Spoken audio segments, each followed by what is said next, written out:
2016 Suzuki GSX-S1000. In the 1970s, Honda came out with a rather interesting concept. Parallel twins from the English motorcycle manufacturers were in vogue during the post-war years, and that was accepted as suitable for road-going use. Taking the idea of the twinning to four-stroke parallel twins, Honda designed its first road motorcycle with a multi-cylinder engine.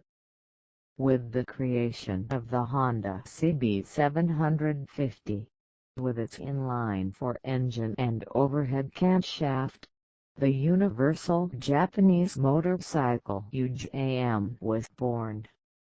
Other Japanese manufacturers quickly followed suit, Kawasaki with the Z900, and Yamaha with its XJ and XS series bikes.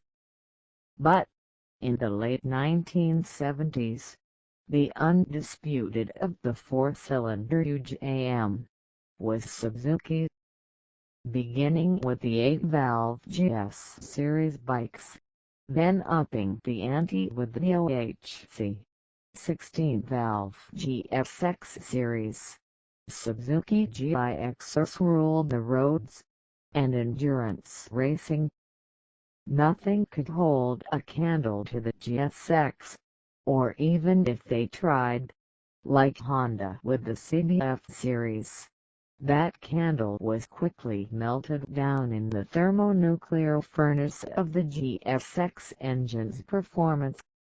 Which brings us to the present day, 40 years on. The current Suzuki iteration of the UJM is the 2016 Suzuki GSX-S1000, and in line for in the traditional manner. The Suzuki inline-4 has had a decades-long reputation for being bulletproof, and we were eager to see what this current engine generation would be like. Displacing 999 cc, the naked GSX power plant is rated at 145 HP at 10,000 rpm, with torque coming in at 106 Nm at 9,500 rpm. We suppose many riders would not bat an eyelid at numbers like these today from a leader-class machine, but 35 years ago when the author started riding, the air-cooled GSX 1100 only put out 100 HP. As the direct descendant of the legendary GSX 1100S, the GSX-S1000 certainly is big shoes to fill. In the day, the GSX-1100S was the UJM of choice for Malaysian riders. It could do everything, up to and including racing, sports riding and touring. But, with the introduction of the GSX-R 750 in 1985, the era of specialized motorcycles began, and the schism between racers, sports bikes and cruisers began to take shape, and formed the motorcycle market as we know it today. However, reality bites. And while race machines with full fairings and hunched-over riding positions might look cool in real life, the rider's back and maintenance bills usually prompt the search for something a little easier to live with, but entertaining at the same time. This is where naked leader bikes come in. The Suzuki GSX-S1000 is meant to evoke the era when a naked sports bike was the king of Malaysian roads, and to that end, it does do the job admirably well. With that engine now water-cooled, and with EFI, The GSX-S1000 is designed to do many things for all riders, and it does it well. When Suzuki assemblers offered us the GSX-S for test, we jumped at the chance, because we had fond memories of the several GS and GSX models we owned over the years. At the first approach, the Suzuki GSX-S, despite the blunt, intimidating styling favored of naked sports bikes, felt physically small. The 17-liter fuel tank is broad, to be sure, but getting on the GSX and plunking our butt into the 810mm tall seat reinforced the impression that this is not a hulking monster of a bike. Indeed, most riders would be able to manage the GSX-S1000 at 209 kilograms for the ABS-equipped model we tested. Shifting into first, we found the gear shift lever at the almost perfect position for our left foot, and gear changing was smooth and quick. This only applied to our size 10 boots, of course. Riders with rather smaller feet might want to think about fitting adjustable rear sets. Let's just say the foot peg position favors riders with larger feet.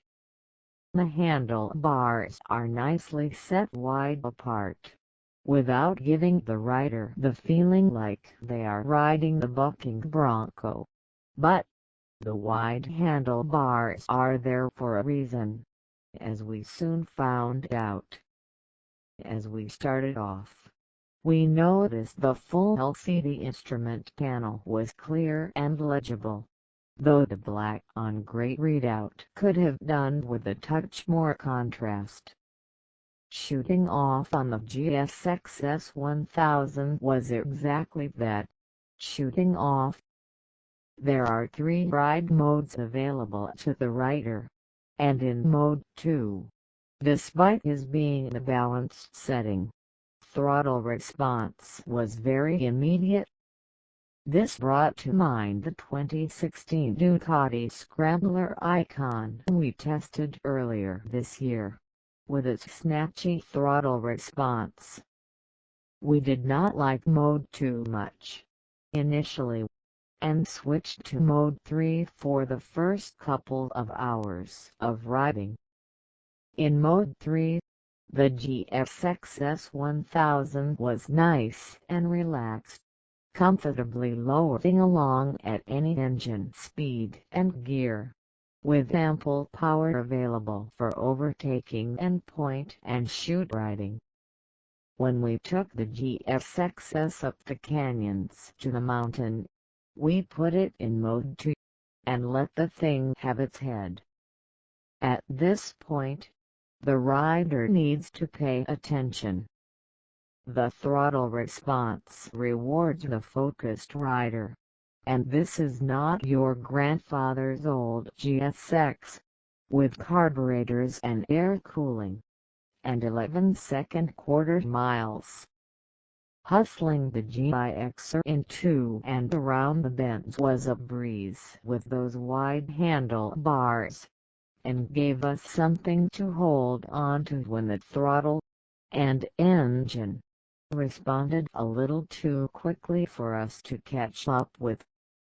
Dropping into the corners with the GSX-S was quick, and handling was sure-footed. Suspension on this naked GSX is done with 43mm KYB upside-down forks, fully adjustable, and they were the business, never being intrusive, or needing any change from the standard settings.